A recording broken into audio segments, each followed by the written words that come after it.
Ladies and gentlemen, welcome. Today is my distinct pleasure to introduce a man who is recognized. The battle of evolution is only one skirmish in a much larger war. Science simply makes no use of the hypothesis of God. Ask yourself, what has intelligent design given us? Nothing. We cannot accept intelligent design as an alternative scientific theory. They will never accept that we have a better argument. They just pester us and they waste our time.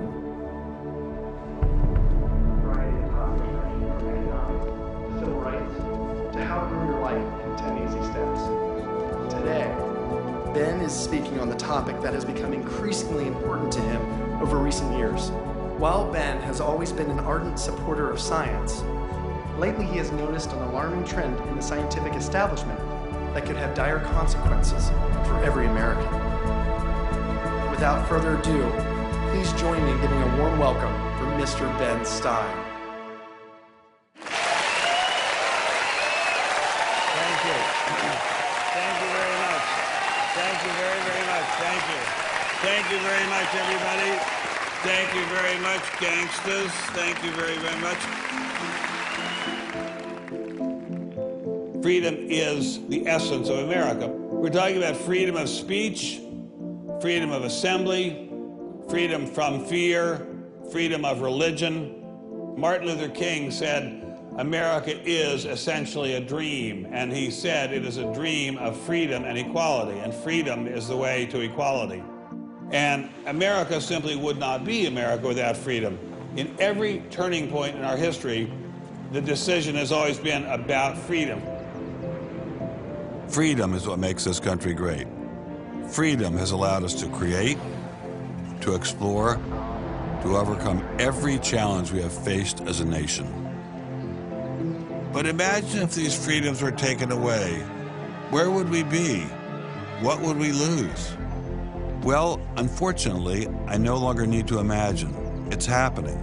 We are losing our freedom in one of the most important sectors of society, science.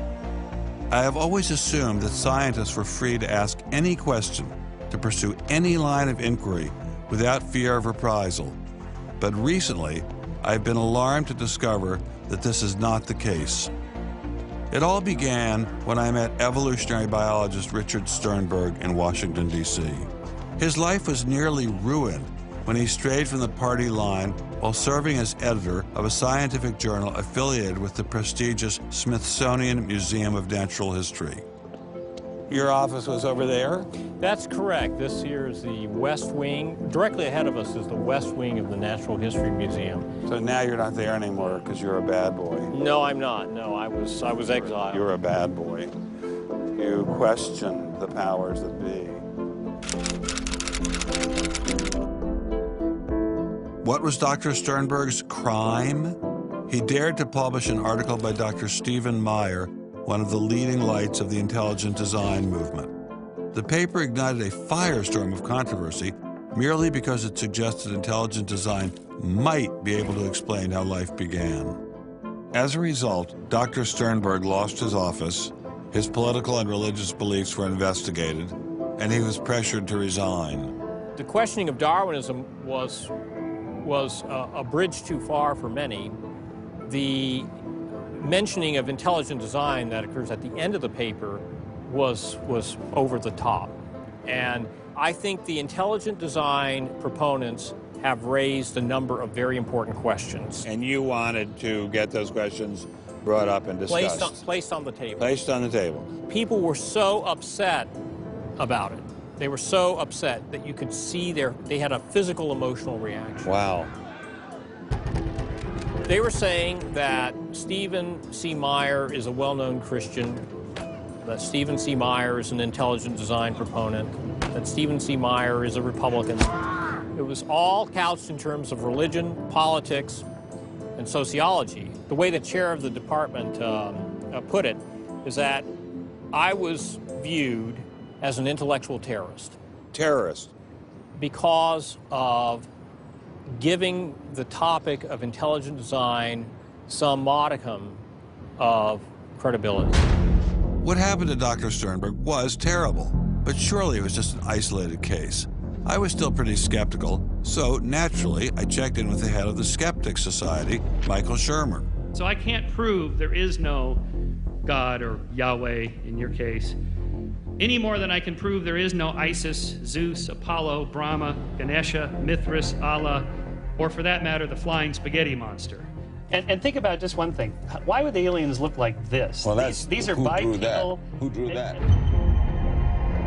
Skepticism, it's not a position you take. It's just an approach to claims. This one is called the borderlands of science, where sense meets nonsense.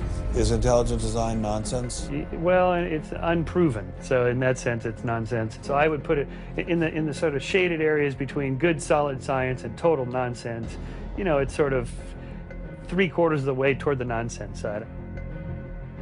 But you think, nevertheless, people should be allowed to speak about it and publish papers about it? They are free to write and publish and be heard in public forums and go to conferences just like everybody else does. Well, what if a person published something, say at the Smithsonian, in favor of intelligent design and then lost his job over it? And it had been peer-reviewed, and published, and then he lost his job over it anyway. What would happen? What do you think about that situation? I think that particular situation, there was something else going on. What was going on? I don't know. I mean, I don't know, because I don't know, but I think there had to be something. People don't get fired over something like that. You roll up your sleeves, you get to work, you do the research, you get your grants, you get your data, you publish, and you work your butt off, and that's how you get your theories taught. Well, but wait a minute. What if you try and roll up your sleeves and go to work and work your butt off, and they say, well, we're going to fire you if you even mention the word intelligent design? I don't think that's happening. Where is that happening? George Mason University. Throughout its 50-year history, our mission has remained clear: to prepare a diverse population of students to think and to grow in a climate of unbridled academic freedom. After Dr. Caroline Crocker simply mentioned intelligent design in her cell biology class at George Mason University, her promising academic career came to an abrupt end. My supervisor invited me into his office. He said, "I'm going to have to discipline you for teaching creationism." And I said, I mentioned intelligent design on a couple of slides, but I did not teach creationism. He said, "Nonetheless, you have to be disciplined." At the end of the semester, I lost my job. Not only did this well-loved professor lose her job at George Mason, she suddenly found herself blacklisted, unable to find a job anywhere. So whenever I interviewed for a job, I would be offered it, usually on the spot. Since this has happened, and since people can Google my name, I'm finding that when I send my credentials, I do get interviews, I get many interviews, but I never get offered a job. I don't tell them about my science sin. I was only trying to teach what the university stands for, which is academic freedom. There's nothing to be learned in neurosurgery by assuming an accidental origin for the parts of the brain that we work on. It wasn't just biologists who were feeling the Darwinist wrath. When neurosurgeon Michael Egnor wrote an essay to high school students saying doctors didn't need to study evolution in order to practice medicine, the Darwinists were quick to try and exterminate this new threat. A lot of people on a lot of blogs called me unprintable names that were printed. There are a lot of very, very nasty comments. Other people suggested that people call the university I work at and suggested perhaps it's time for me to retire. I realized when I kind of went public with my doubts about the adequacy of Darwin's theory that I would encounter criticism. What has amazed me is the viciousness and the sort of baseness of it. I'm an old guy, I have tenure, I'm academically safe, but the young people and what is happening to them in America right now because of this scientism gulag is really terrible. Apparently, Professor Marks was not as safe as he thought. A few months after this interview, Baylor University shut down his research website and forced him to return grant money once they discovered a link between his work and intelligent design. In order to attract grants, you have to market yourself. So you put up sites and call yourself labs and groups and things like that in order to get visibility. And in my entire experience in academia, I never went to any superior and asked them any permission to put up any of these labs. So the fact that this was singled out, let alone shut down, is jaw-dropping. It's astonishing. I have never been treated like this in my about 30 years in academia. Shut up, you freak! I said shut up! It's a man! If you peel back the onion, I think that there is no doubt that the center of this is my work in what some would call intelligent design. People really get emotional about this. Whenever you say intelligent design in a room of academics, them's fighting words. Creationists. Astronomer Guillermo Gonzalez found himself in a fierce shootout with Iowa State University following the publication of his book, arguing that the universe is intelligently designed. Despite a stellar research record that has led to the discovery of several planets, his application for tenure was denied, putting his career in jeopardy. I worried about my tenure a little bit in 2005 when the petition was being circulated because I viewed that as a strategy of Hector Avalos and his associates to try to poison the atmosphere on campus against me because he knew I wasn't tenured yet and I was very vulnerable. I have little doubt that I would have tenure now if I hadn't done any professional work on intelligent design. Dr. Gonzalez had this advice for scientists who might be thinking about following his example. If they value their careers, they should keep quiet about their intelligent design views. We know there are times and places to be quiet, and other times and places when we can make noise if we want to. Will you show us? Of course. Boys and girls, how would you like to show some of the ways we know of being quiet? It's the kind of thing where you just learn to keep your mouth shut. In addition to those scientists who were willing to appear on camera, we encountered many more who didn't dare show their face for fear of losing their jobs. You use an intelligent design perspective to get the research done, but you're not allowed to talk about it in public. And so there is definitely incentive, if you think about it, for people to remain within the mainstream. You know, what's he up to? What is he thinking? Is he one of them? That kind of thing. If I write intelligent design, they hear creationism. They hear religious right. They hear theocracy. So it appears Mr. Shermer, the self-styled skeptic, was wrong on this one. Intelligent design was being suppressed in a systematic and ruthless fashion. But maybe intelligent design should be suppressed.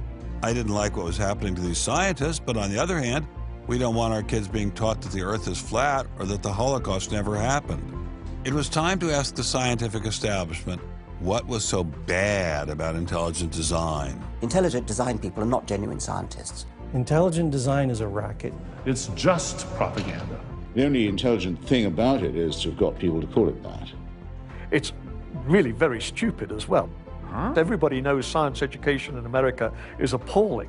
What we don't need at this time is intelligent design in the classrooms. To present intelligent design stunts their educational growth. It stunts their intellectual growth. But what I don't understand is how these animals could have been on Earth millions of years before man.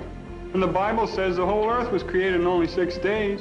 It wasn't just the educational aspects of intelligent design that had scientists concerned. Many suspected the movement masked a much larger agenda. Intelligent design is a set of excuses to squeeze creationism into the classrooms. Get intelligent design in the schools today, and we can have school prayers tomorrow. Any other complaints? Can you imagine anything more boring? The boredom attached to ID is supreme. It is so boring that I can't even bother to think about it much anymore. It's just utterly boring.